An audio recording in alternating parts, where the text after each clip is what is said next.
मां निषाद प्रतिष्ठां त्वमगम शाश्वती समां यत् क्रौंच मिथुन नादिकम अवधि काम मोहितम। अर्थार्थ हे व्याध, तुमने काम में मोहित क्रौंच पक्षी के जोड़े से जो एक को मार दिया, इसलिए तुम चिरस्थायी शांति कभी प्राप्त ना कर सकोगे।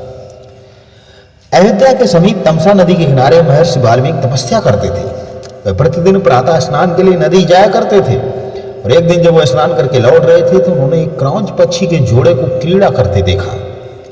वाल्मीकि मुग्ध होकर देख ही रहे थे कि एक व्याध ने तीर चलाकर जोड़े में से एक पक्षी को मार दिया।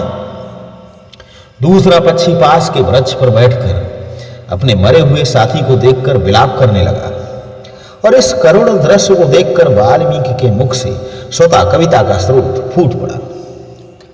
वाल्मीकि ने आगे चलकर विश्व प्रसिद्ध महाकाव्य रामायण की रचना की। महर्षि वाल्मीकि का जन्म सहस्त्रों वर्ष पूर्व हुआ था। वह कब और कहां जन्मे इस बारे में कुछ भी निश्चित रूप से नहीं कहा जा सकता है। बचपन में महर्षि वाल्मीकि का नाम रत्नाकर था। ईश्वरीय प्रेरणा से वह सांसारिक जीवन को त्याग कर परमात्मा के ध्यान में लग गए। उन्होंने कठोर तपस्या की।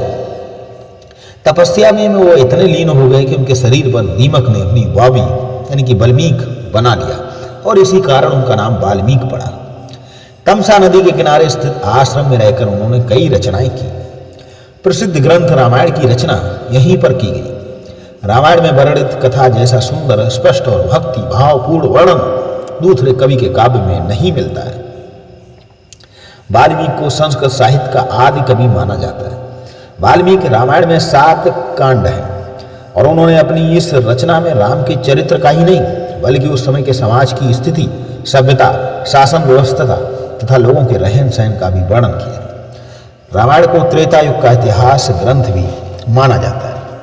महर्षि वाल्मीकि ने आश्रम में पुरुषोत्तम श्री राम के पुत्रों लवकुश का जन्म भी हुआ।